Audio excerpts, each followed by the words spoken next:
Se perdre dans un film dès les premières secondes, avant même que l'histoire ne débute véritablement, est une expérience unique.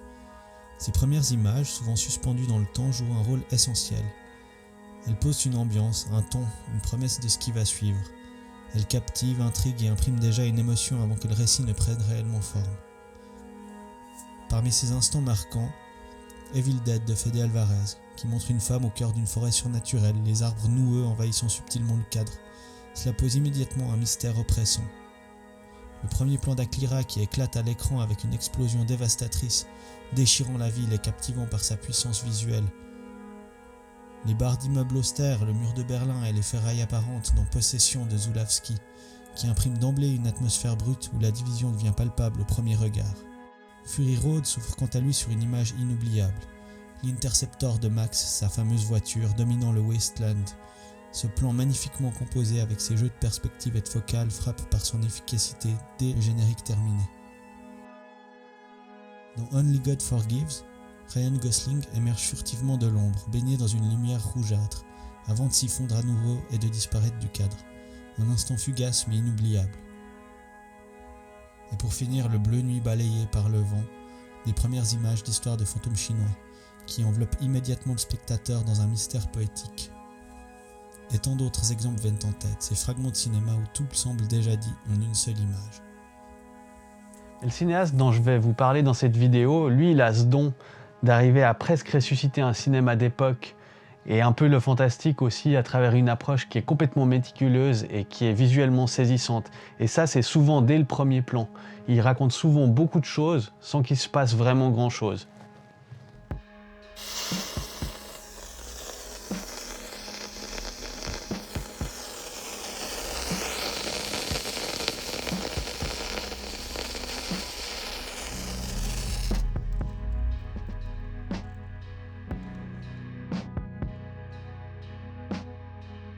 Je vous propose donc aujourd'hui de plonger dans l'esprit singulier de Robert Eggers, un cinéaste un peu secret jusqu'à très récemment.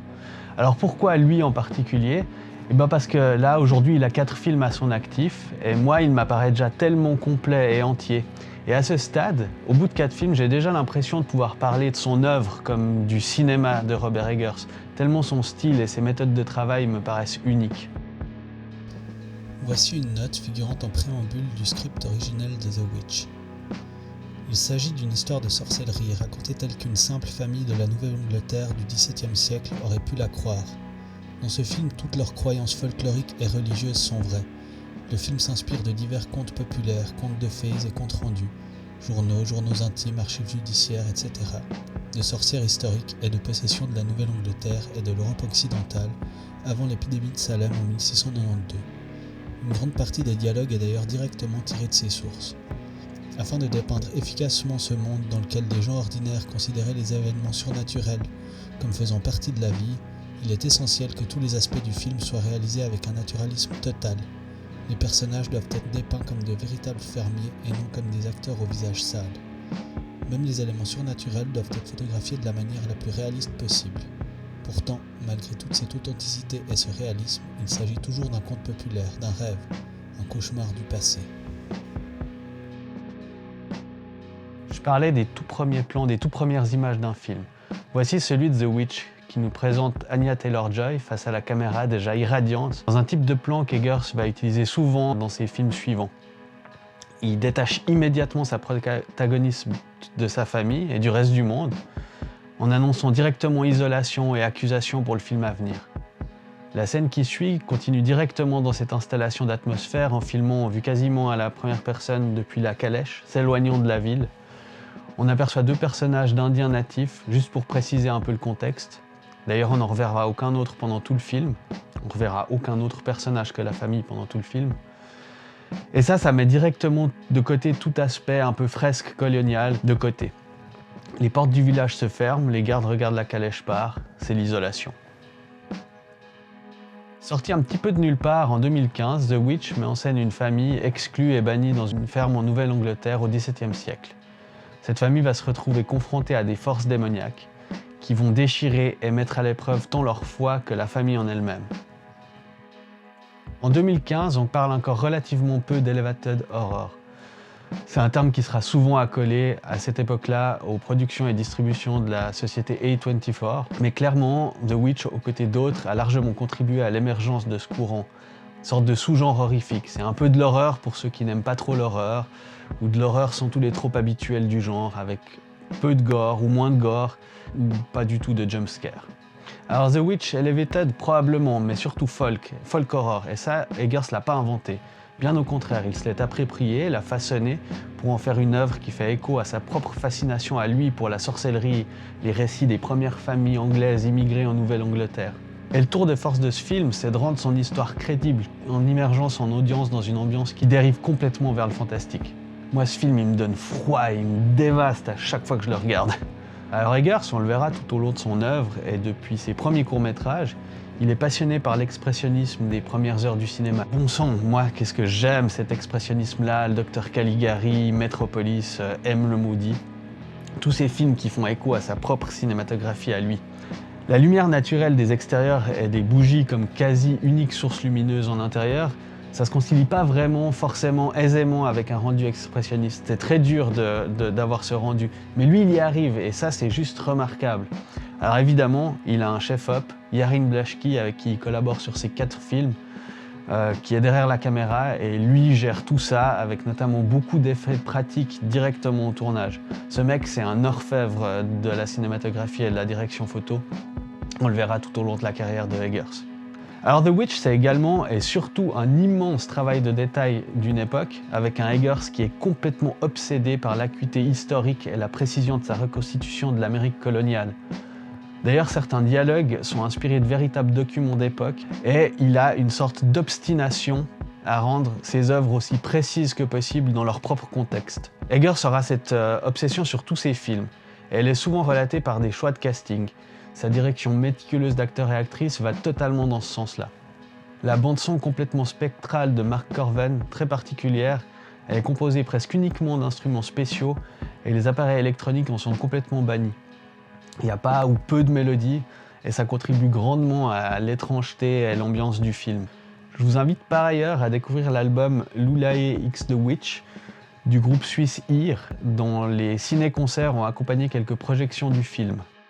C'est un album complètement incroyable qui est fait de textures, d'ambiance, de guitare, de martèlement et de cris habités. Je vous mets un lien dans la description pour aller écouter cet album qui est juste phénoménal.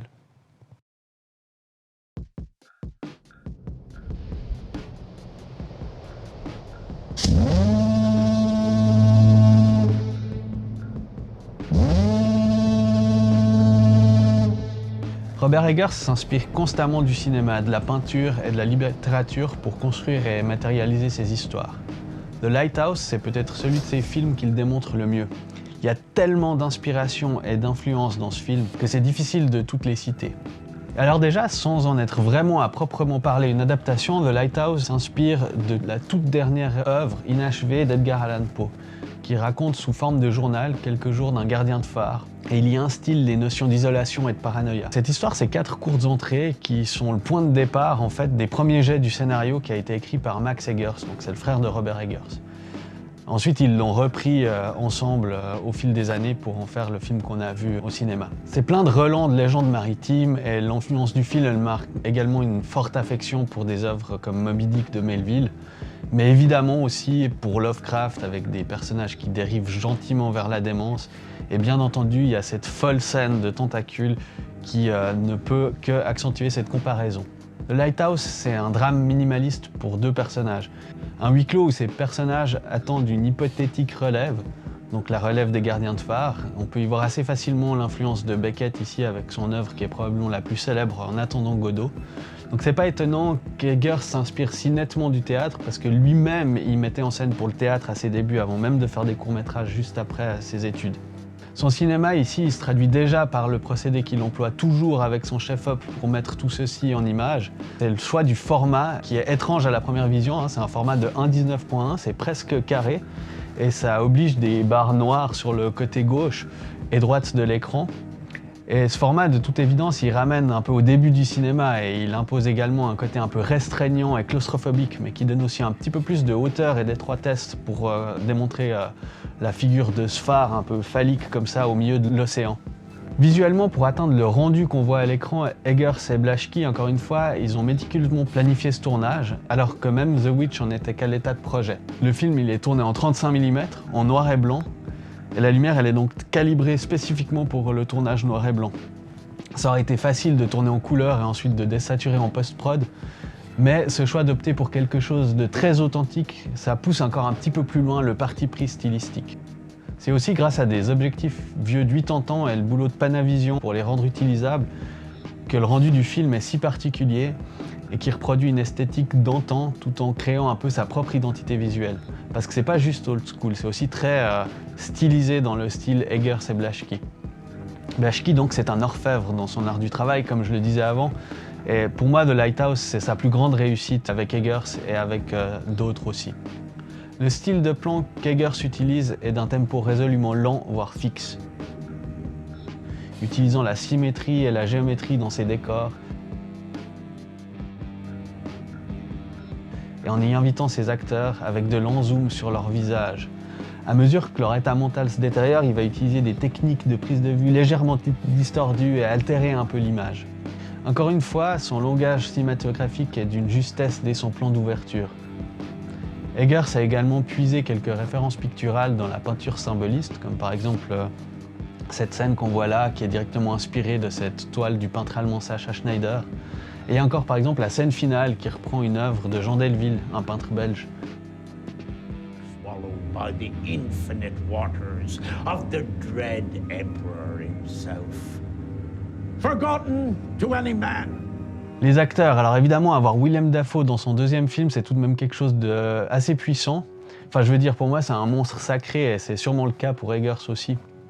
Mais quelle performance, partagée avec Robert Pattinson évidemment qui est impeccable aussi. Mais le travail sur les dialogues et le langage maritime, les accents, enfin c'est juste génial ce travail qu'ils ont fait, tous ensemble évidemment, mais voilà, en faisant moi-même mes recherches pour comprendre comment il avait un peu construit et détaillé ses personnages, j'ai découvert que Robert Eggers il s'était grandement intéressé à une écrivaine américaine qui s'appelle Sarah Orne Jewett, et dont l'œuvre et le style sont connus pour relater avec précision et grand réalisme des conditions de vie sur la côte du Maine. Donc ça se passe sur la côte du Maine, au large évidemment, la Nouvelle-Angleterre, donc à nouveau comme dans The Witch. Ce film, c'est pour moi une expérience totale et à chaque fois, un peu comme The Witch, il me laisse dans un état complètement groggy après l'avoir regardé. Quand j'ai découvert The Northman pour la première fois, je me rappelle avoir eu un sentiment un petit peu particulier. Je pense que j'en ai pas tout de suite saisi la substance, et c'était peut-être un petit peu tôt dans ma découverte et puis mon appréciation d'Eggers pour que je puisse prendre le film pour ce qu'il était et pas pour ce que je voulais.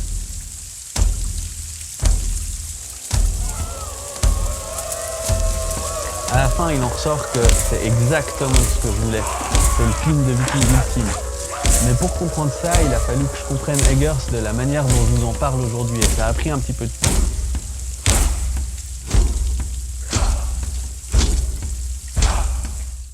The Northman, c'est un film qui est très immersif, qui a une beauté transcendantale, mais qui demande un petit peu de questionnement quand même sur ce qu'on attend d'un film de Robert Eggers quand il s'attelle à quelque chose comme ça.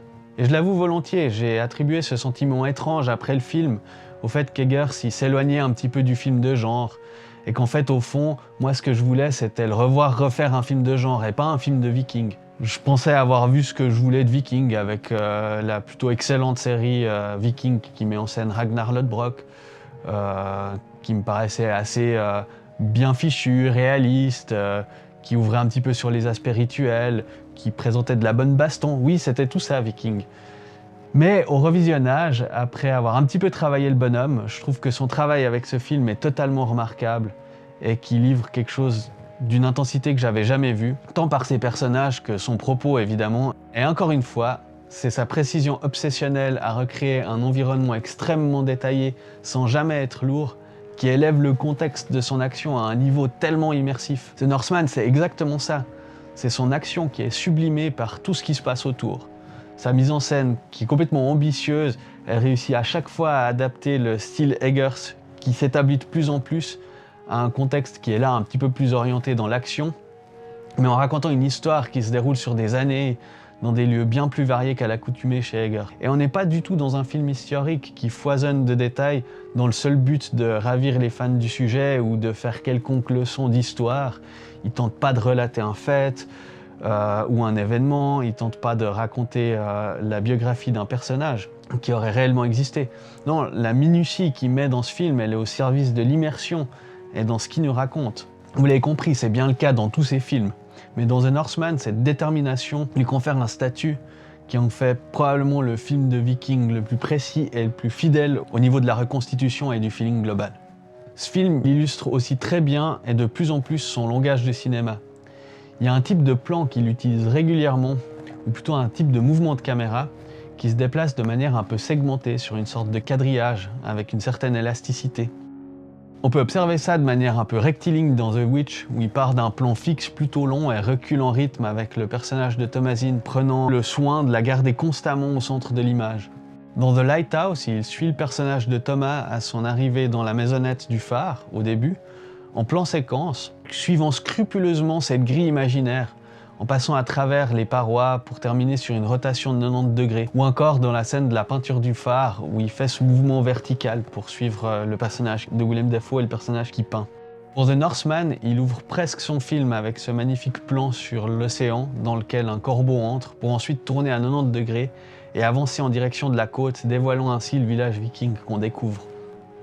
Mais c'est quelques temps plus tard qu'il délivre une de mes séquences favorites du film, qui pousse encore un petit peu plus loin sa méticulosité dans ses mouvements de caméra, en utilisant les mêmes déplacements quadrillés, mais cette fois en faisant embarquer la caméra au cours d'un plan sur un drakkar qui traverse l'image. Il part de la berge en plan séquence, il va sur le drakkar, fait quelques rotations de caméra, nous montre le personnage d'Hamlet devenu adulte, puis fait encore un dernier virage de 180 degrés pour nous montrer les personnages qui pilotent le drakkar. Alors, outre l'aspect technique de cette séquence, l'immersion que la façon d'entrer à proprement parler dans le film procure, c'est très très fort et je trouve que c'est juste magistral comme plan. Outre le boulot de direction photo de Yarin Blaschke est à nouveau exemplaire. Et hormis l'aspect général visuel du film qui claque pas mal, moi j'aime beaucoup l'utilisation de sa technique, d'une technique qu'on appelle la nuit américaine, sur les scènes de nuit qui interviennent à partir du moment où ils sont dans la ferme de Fjölnir. The Northman, c'est aussi le retour d'Anya Taylor-Joy chez Eggers, de Willem Dafoe, de Ralph Ineson. Et je dois dire qu'à l'instar d'un Nolan qui a souvent des castings qui s'étalent sur plusieurs films, moi j'apprécie beaucoup ce point-là chez Eggers aussi. Ethan Hawke, Claes Bang, Nicole Kidman, c'est hyper classe comme casting. Et évidemment, Alexander Skarsgård, au propre comme au figuré, qui est complètement énorme dans le film. On lui doit aussi beaucoup pour l'existence même du film, car Skarsgård, lui, il avait la volonté de produire un film sur les Vikings déjà depuis longtemps. D'ailleurs, Gustav, son frère, c'est un autre Skarsgård, il est d'ailleurs dans la série Viking, il joue le rôle de Floki, ce constructeur de bateaux un peu foufou.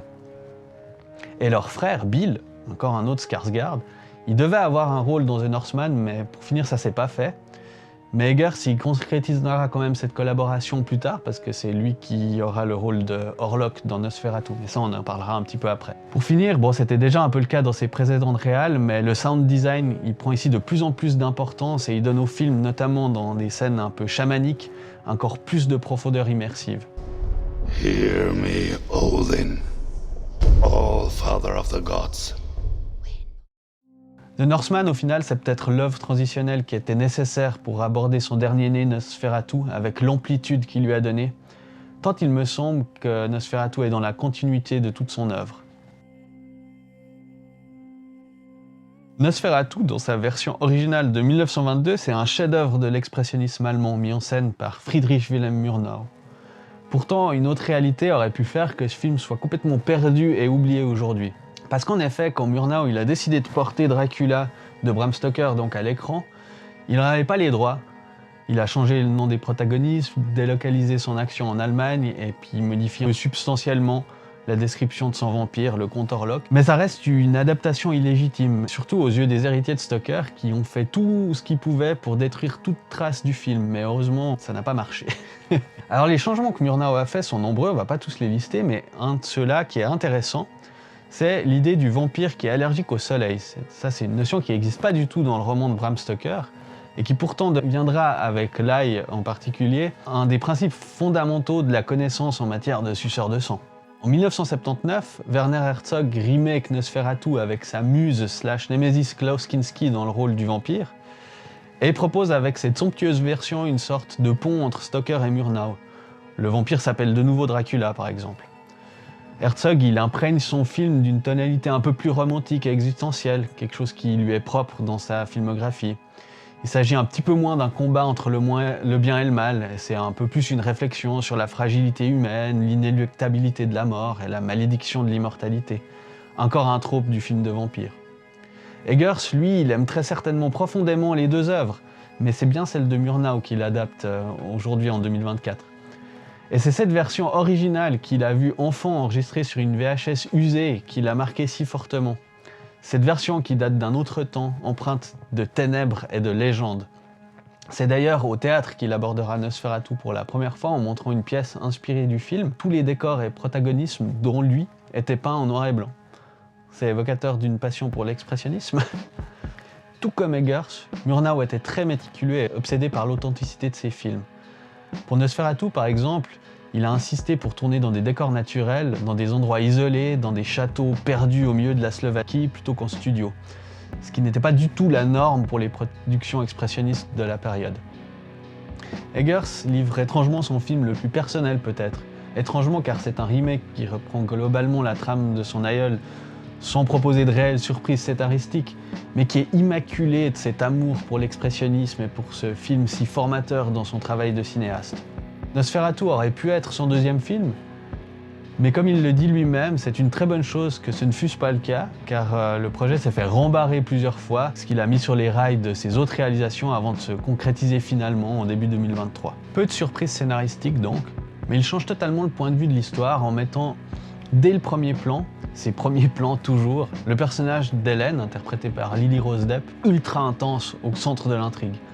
Et il va transformer la relation d'emprise qu'elle subit de la part du comte Orlok par rapport à ce qu'on a vu dans les autres films. Il fait fi d'un certain érotisme latent, par ailleurs quasi trop aussi de la figure vampirique, s'affranchit un peu du romantique esselé et troque tout ça contre quelque chose de très menaçant, de vil et de franchement flippant.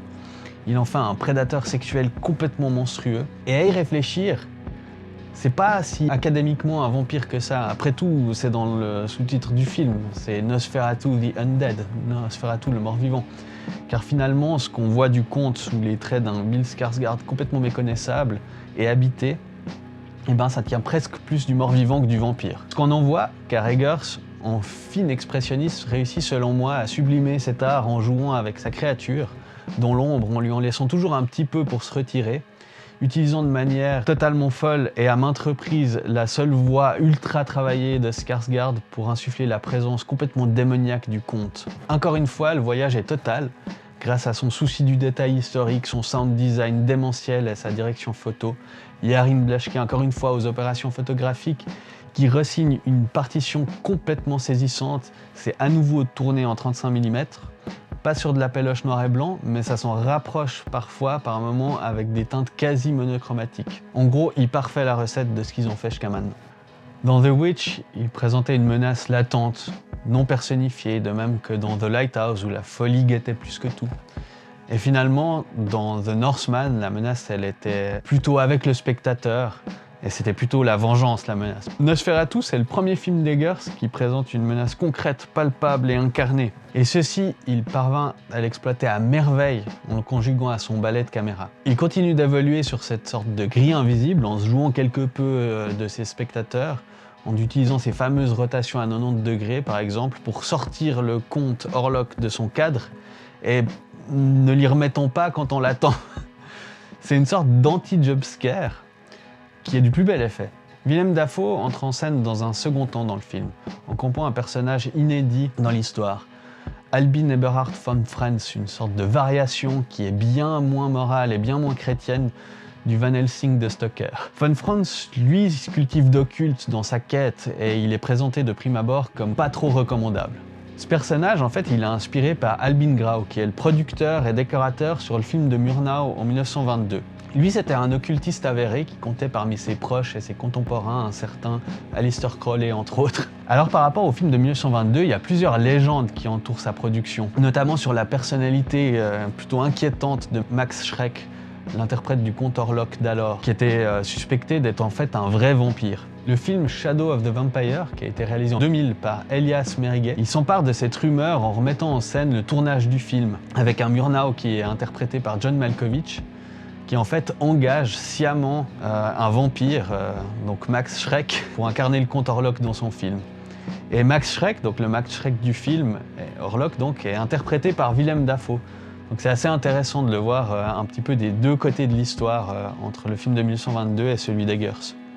C'est un film qui est extrêmement bien foutu et qui est super pour continuer un petit peu la vibe de Nosferatu actuelle.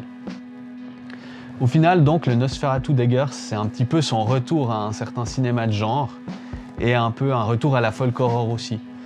Mais au passage, il signe peut-être son film qui est le plus accessible. En faisant un tour dans mon esprit de cinéphile, je me rends compte d'un truc, c'est que beaucoup de ces metteurs en scène que j'estime très très forts, je les ai découverts en étant très jeune avec mes yeux d'alors. Et ce statut d'estime à mes yeux, je l'ai un petit peu construit avec le temps. Certains de ces metteurs en scène n'ayant d'ailleurs pas forcément enchaîné les réussites. Alors c'est très personnel, mais qui, à part Eggers, a été si juste dans l'approche de ces thèmes, en livrant non pas le cinéma que j'attends, ou que je veux forcément voir, mais son cinéma à lui, généreux en références et très dense en détails et viscéralement authentique. Chaque plan de chaque film d'Eggers respire la passion d'un créateur qui est habité par son univers, son souci du détail, de la reconstitution historique. Il côtoie constamment une dimension presque mythologique. Et moi je pense qu'Eggers, il essaie jamais vraiment de plaire. Il fait pas vraiment de compromis, il raconte des histoires qui semblent surgir d'un autre temps, mais souvent qui touchent à l'essentiel. C'est à ce que nous sommes en tant qu'êtres humains, à nos peurs, nos désirs, nos obsessions les plus profondes et souvent les plus sombres. Et ça, moi je trouve qu'il le fait en redéfinissant constamment les codes de son propre genre.